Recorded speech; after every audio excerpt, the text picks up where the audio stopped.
Frigate belongs to the World Bearers, disgorges a horrifying landing party on your colony. A small number of Chaos Space Marines level everything in their path. Urge the people to form a militia. Urge the people to flee. Urge them to hide in shelters. I feel like Tess would say hide in shelters. Are overflowing of people, but at least they're safe. Having spent a few days in the colony, the World Bearers depart the planet. What exactly brought them here remains a mystery. Okay. Foulstone is also safe. It needs to do some stuff. Reward. Oh. Profit factor. Touched by holiness. Let's do...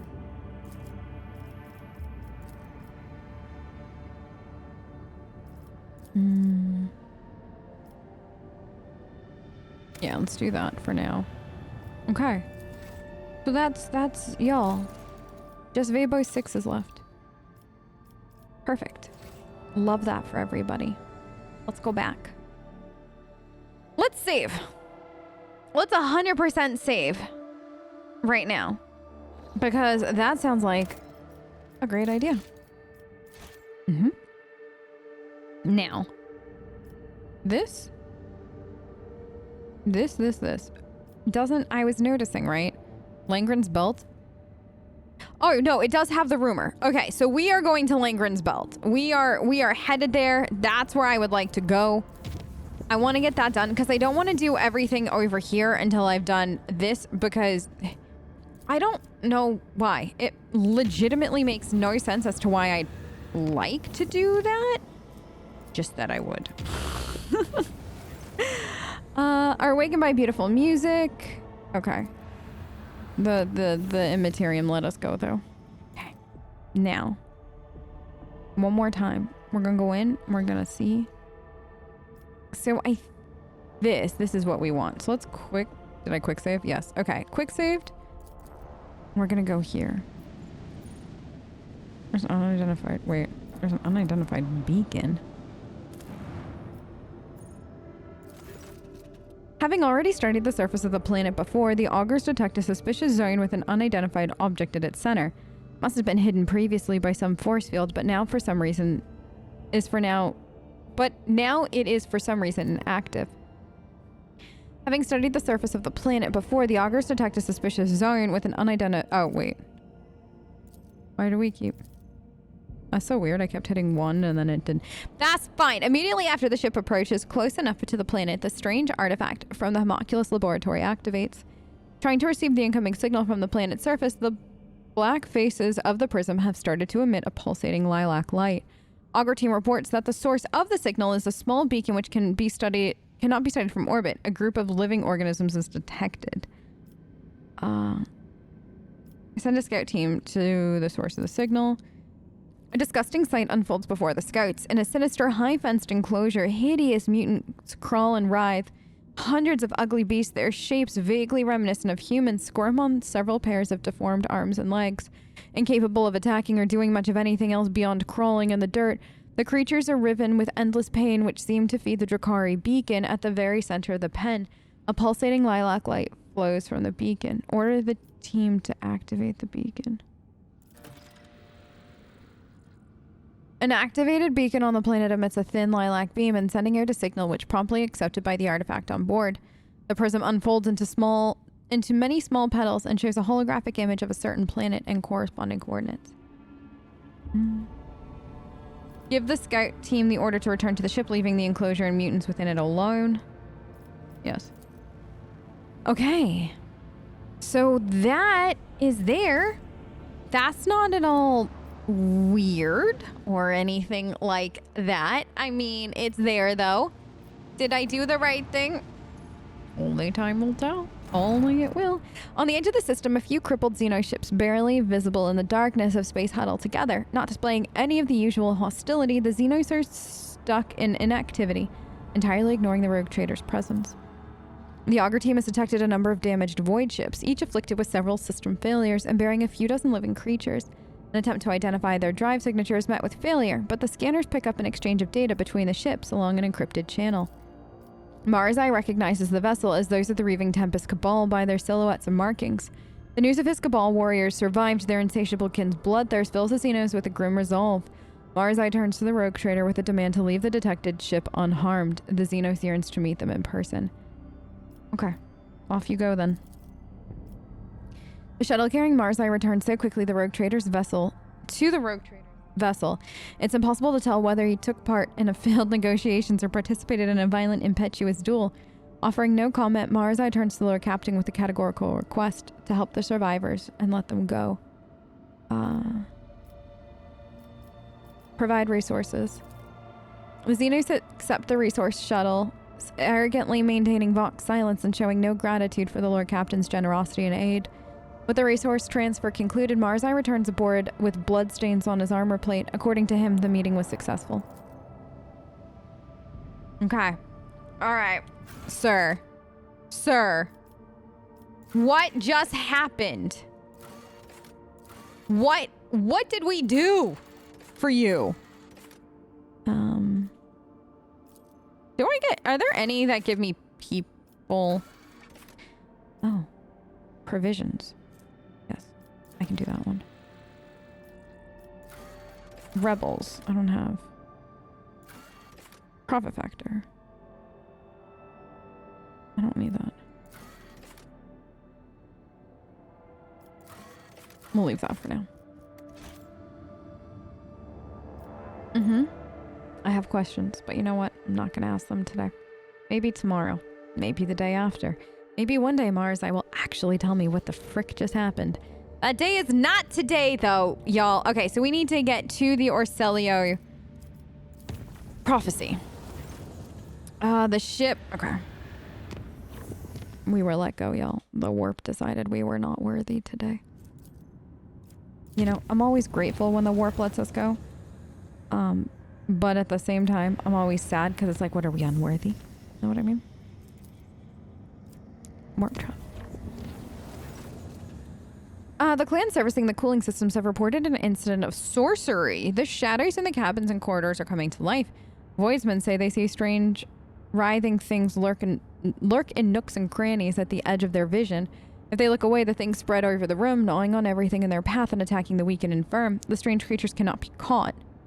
Order that the monsters be banished. Or order that the deck be pure. Yeah. Purified with fire!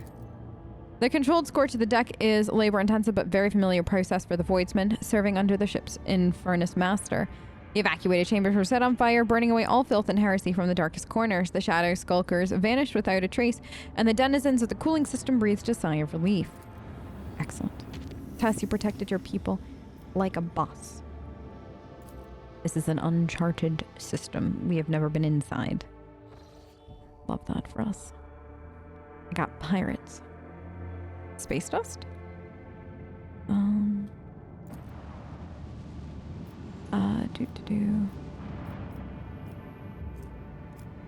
Let's scan the space dust. I got trophies. Thank you. Begin scan. This is... It appears that a large void ship recently dumped a huge load of junk and faulty parts from orbit. The debris that did not burn up in the atmosphere is now blocking the flow of a mighty river. This dam is causing the river to overflow, flooding in the nearby valley. A herd of large hoofed rodents has gathered along the riverbanks. If the animals lose their usual habitat, they are doomed. The Lord Captain orders the removal of space debris from the riverbed. It's a long and laborious process, but the animals will have a chance to survive. Tess is apparently an eccentric animal lover. It takes many planetary turns and hundreds of crew members to remove the heap of trash and unclog the river, letting the waters flow freely once more. The rodents run back to their pastures without so much as a backward glance. It was the right thing to do. Y'all, I almost called you chat. It was the right thing to do. I stand by this. Begin scan. Nothing. Okay, quick save. Is the pirates what I need? Are these for me? Uh-oh. Am I fighting? Is this a fight? Maybe.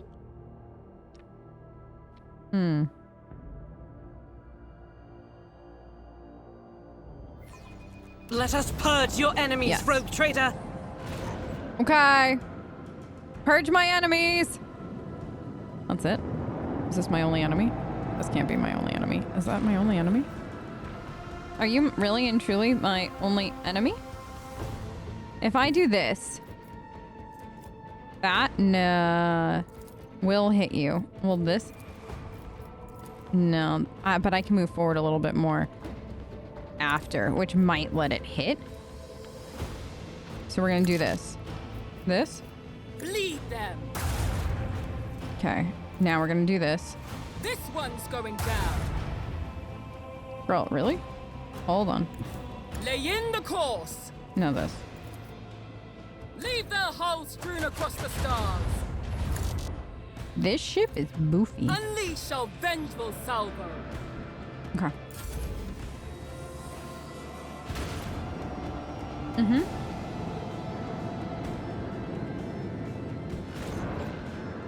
Okay, those plasma torpedoes are going there.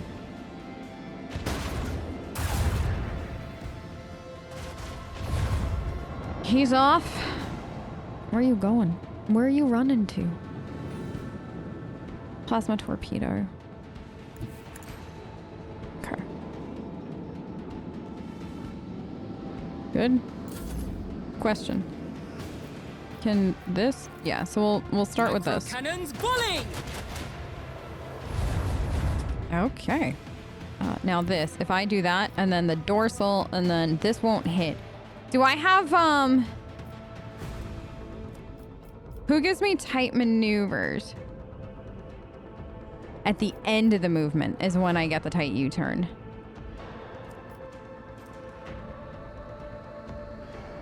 The time has come. Okay. Can I do... I think I kind of dodged that, but we'll see. Bleed Do them. this. Strike them now. Oh! No, don't disengage. What is this?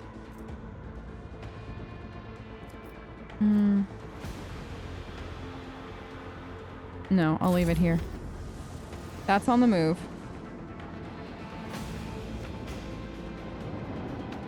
That.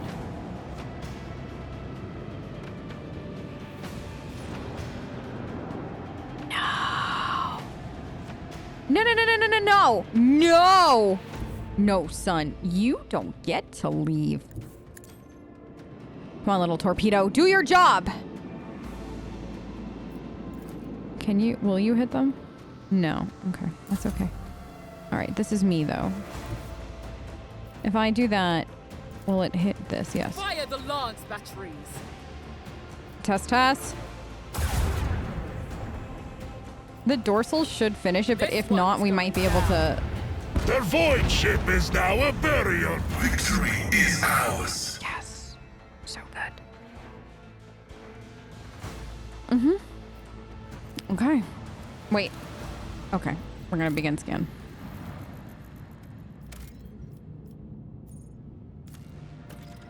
No. I think we're already doing that. But, hold on. I just wanna... Just in case. A quick save. Now back in.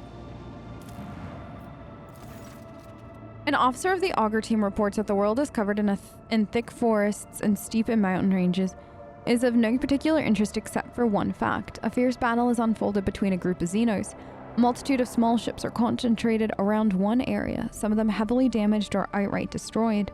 Around the cluster of ships, scanners detect a plethora of xenoform employing unidentified weapons and technology. Marazhai supposes that this is the location of the surviving warriors of the Reaving Tempest could engage their pursuers from the other cabals that crave their deaths. Xenos is determined to land on the planet and meet with the Drakari from his cabal, or unceremoniously barge into the battle whoever enemies may be. He demands that the Lord Captain's best warrior set out with him. Alright, sure. Let him take part in the melee. Good luck! Oh. Thank you. Several long hours, Marazhai shuttle finally docks with the rogue trader's void ship. Of the group that was sent to the planet's surface, only the Xenos returns, covered in blood from head to toe, with a smug, snake-like smile on his face. Having evidently enjoyed what happened, Marazhai hands the Lord Captain a blood-soaked trophy. He brought her a gift. Aww! He brought her a gift! What wasn't I supposed to get? Oh. I thought I went to the wrong spot. I gotta go there. Okay. Whoops. Whoops. Let's save. Then we'll go. Now we'll go to do Cassia's thing. That was a my B. I thought, because she had said Orsellio prophecy, and that's where I thought, but then I probably just misread stuff earlier. I need to go to this. Oh, you get here from the Orsellio prophecy, right? Is that right? Is this one? This I feel like we're gonna go here though. Let's just spend 1 point to make it Lello. That just feels like a good idea. So Marazhai's quest is done. I don't know what else Xenos could possibly have up his sleeve for me. Entry A-201.48.66. 10 chronometer turns since the incident. Enforcer. Witness Haid-on-00110101. You claim that you left the Sanctum Navis on the Lady Navigator's orders. Affirmative. This unit acted in accordance with the maintenance protocol TRN-08353. Step 1. Sense the sacred mechanism for the duration of 15 chronometer turn. Step 2. Enforcer. You failed to inform the bridge about the imminent jump. I want to know why. Data unavailable. Lady Navigator ordered that she be connected to the void ship, but she did not order the preparation of the machine spirit for warp translation. Cause. A ritual that cannot be identified by this unit's capabilities. This unit received the command to interrupt protocol TRN-08353 and exit the Sanctum Navis.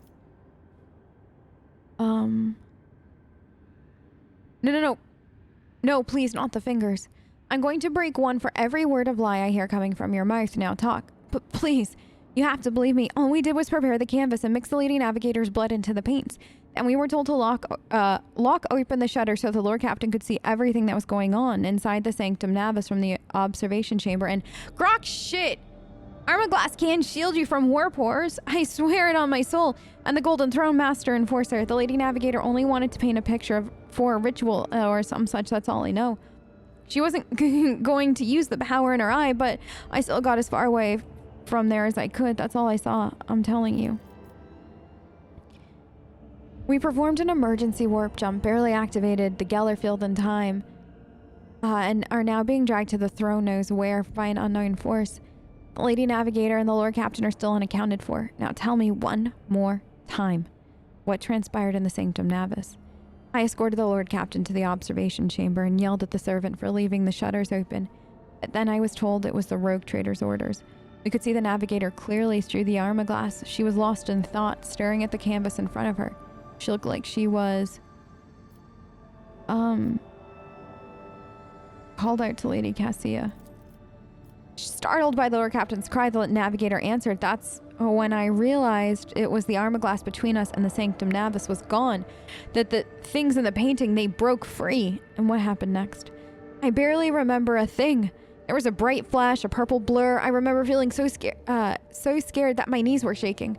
I remember my legs carrying me away like they had a mind of their own, and as I ran, I heard screams behind me. Lord Captain and Lady Cassia, God Emperor, the creatures, they pulled them both inside the painting. Sir? Mistress Voxmaster, I have a report that needs to be delivered to the senior officer. The Lord Captain and the Lady Navigator were lost during the emergency warp jump. Their whereabouts are unknown. I'm sending you the interrogation report. End of recording. Tisiphone Orsellio's ritual did not go as planned. The warp disturbance triggered by the Lady Navigator's trance washed over the Sanctum Navis. The void ship's machine spirits reacted to the surge of the immaterium and interpreted it as a call to action. Thus did the emergency jump into the unknown begin. Amid the shrieks and sirens, the clangs of shutters, and the distant hum of the warp engine, some unknown pulled the Lord Captain into the Sanctum Navis towards the creatures from the living canvas that had already gripped the Lady Navigator's throat. Horrified, almost out of breath, and struggling to scream, Cassia stretched out her hand and began slowly sinking into her own painting. The Lord Captain...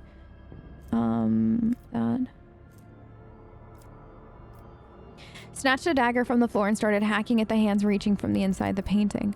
The ritual dagger of House Orsellio cleaved the billowing shadows, and yet the painted hand reformed itself the moment after the blade passed through it. Cassia went limp in the clutches of her horrific creation and was immediately pulled to the other side of the painting. A moment later, Tessera, still clutching the dagger, was likewise plunged into the depths of the world the Lady Navigator had created. Tessera awoke, finding herself in the middle of a gigantic, boundless, billowing nothingness. Her body felt weightless, floating in a void strewn with hundreds of the Lady Navigator's colors. Some of them bright, warm, and alluring, others morose, cold, and heavy. The Lord Captain reached for the bright colors. Tessera plunged into a river of bright hues and flashes of rosy sunsets, and lilac carried her down the dazzling stream. Before long, the Lord Captain was standing in an idyllic garden, permeated with the fragrance of flowers and the singing of birds. Servants in purple livery darted back and forth, attended to a withered old woman in a navigator's mask. Sitting on her lap and smiling coyly to everyone was a little girl with ruby eyes and white hair. Be a good little girl, my child. Until the day we meet again. With trembling hands, the woman handed the girl to a navigator in the laboratory attire. I am out of time. Prepared the child for the Atlas.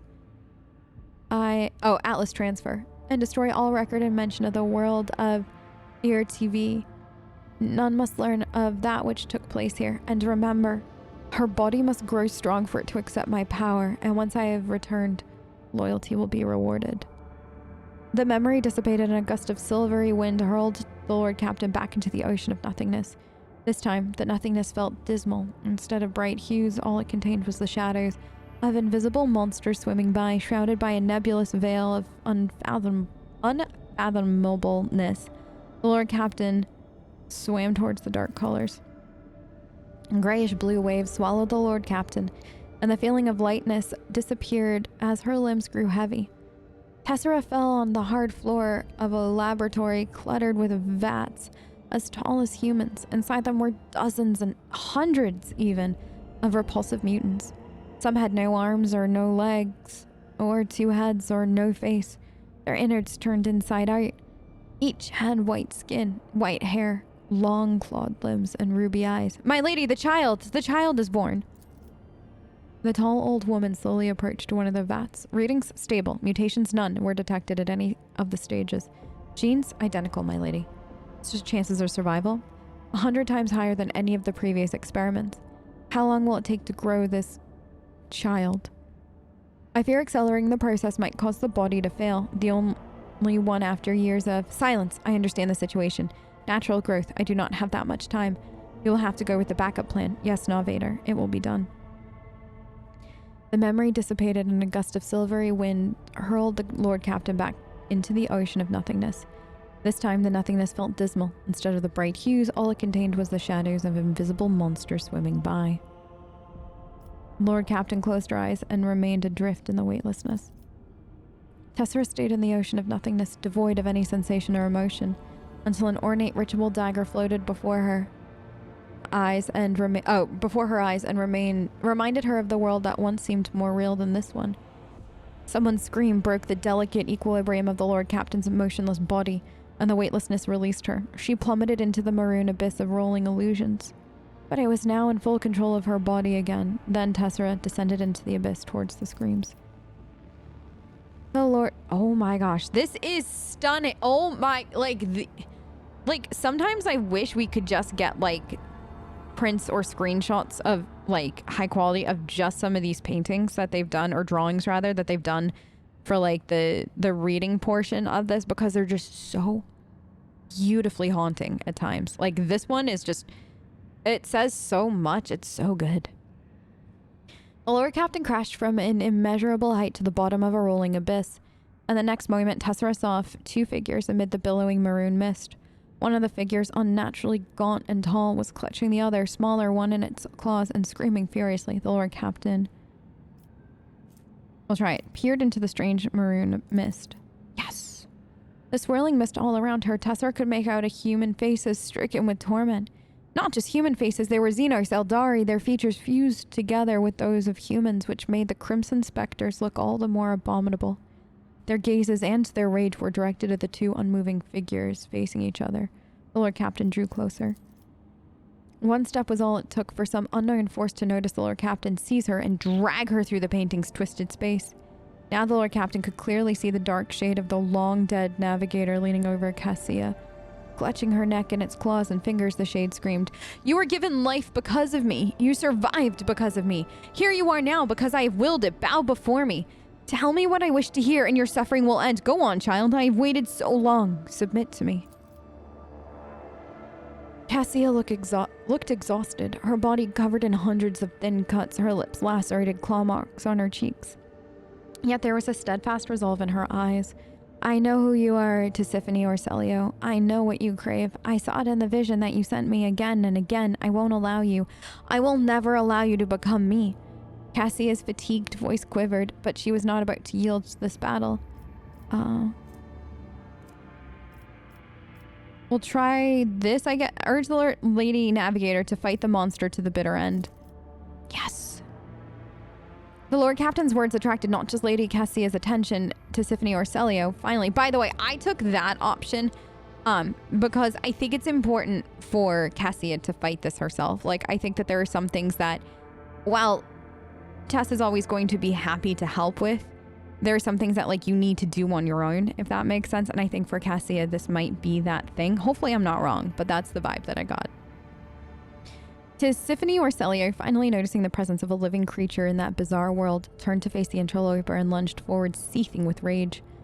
When the entity's claws were millimeters from the rogue trader's throat, Cassia opened her navigator's eye, and a wave of unbridled warp energy obliterated Tisiphone's specter before she realized what was happening. The Lady Navigator graced the Lord Captain with a tired smile. The abortive ritual had turned out to be a trap set for Lady Cassia by the previous novator of her house. The rogue trader had ensured that her plan fell to ruin, and now it was time to desert that accursed place. Cassia took the rogue trader's hand and guided her through the maroon mist and the painting. Their unconscious bodies were discovered in the Sanctum Navis 20 Terran days after their disappearance, as soon as the rogue trader's void ship had emerged from the warp in an unknown system. "Lord Captain, I wanted to warn you. Marazhai is on his way to your quarters. He'll be to you any minute now." Can I save? Please let me save. No. Okay, well, we did quick save. So we'll see what Marazhai has up his sleeve.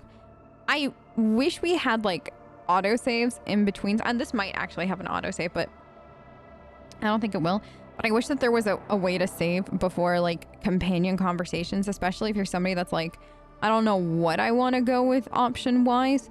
And I want to be able to, like, play around. But in theory, if I want to do this again, I'd have to backtrack to that quick save I just made. Tessera, Marazhai sweeps into a bow and raises his head, looking up at you from below. "Allow me to claim a moment of your time, rogue trader. I've come to repay the concern you have shown for me." What? What? This man? What are you doing now? He looks into your eyes. "The vestiges of the raving tempest that we encountered in the void, you could have refused my request. You could have disposed of those spoils however you wished, but you deigned to indulge me, and so I must express my thanks, as only I can." He tilts his head to one side. "Tell me, which offering would excite you most of all? Thousands of touches that bestow tenderness and pain? Passion capable of smothering the life out of you? Or perhaps perfect, shattering ecstasy brought by billions of tiny peaks? The choice is yours."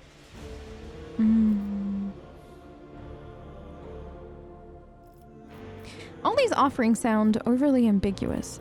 Is that so? His smile turns into a feral leer. "What can I say? I like to surprise." Oh no. Tess, which kind of person are you? Passion capable of smothering a life out of you. Perfect.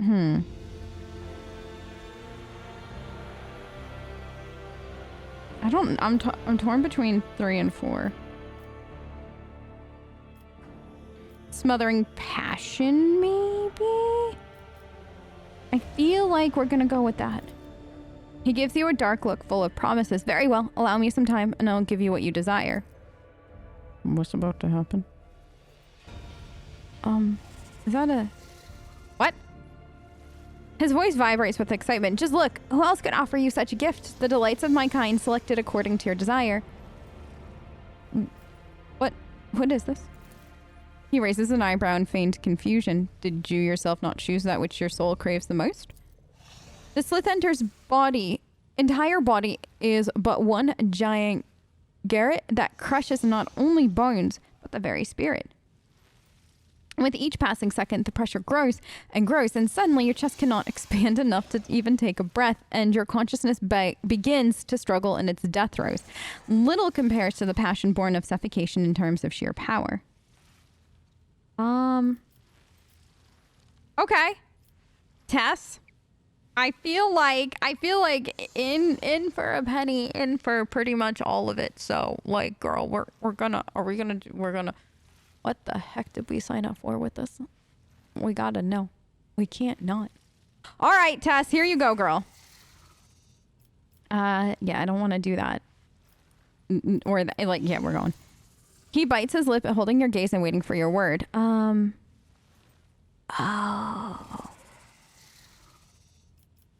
Submissive and dominant. I think it's interesting that they keep sometimes, or I've been noticing that they almost keep switching.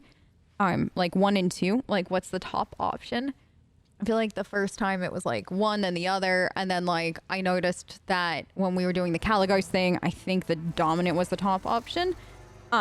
Which is good because like sometimes you, like I fall victim to this all the time, where like if I'm like, oh well 3 or 2 or the top option is usually this, I normally just like blindly pick it.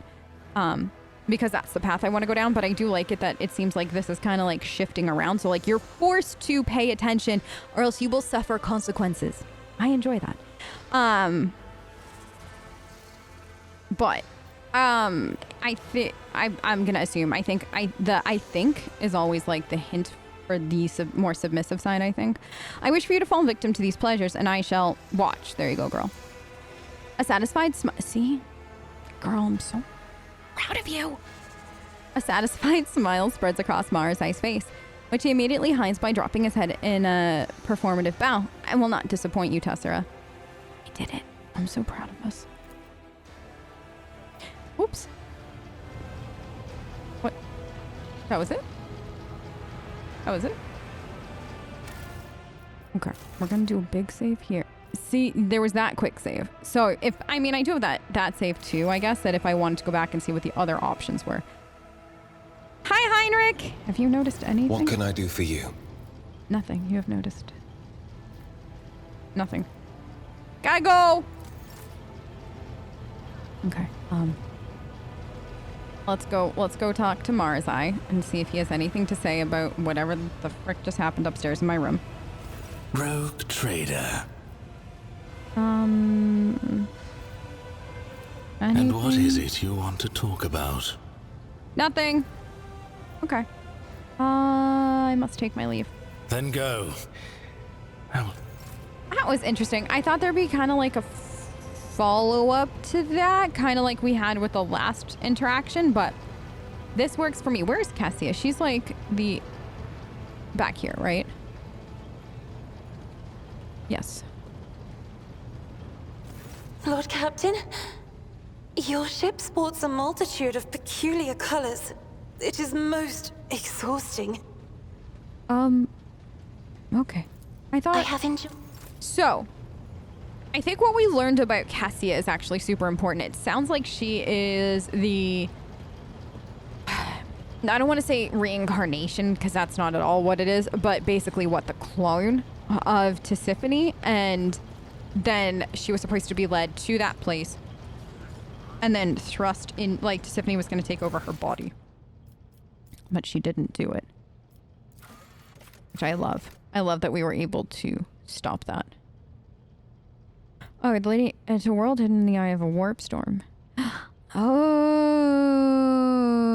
okay. So that's where we probably need to head next then, is the eye of a warp.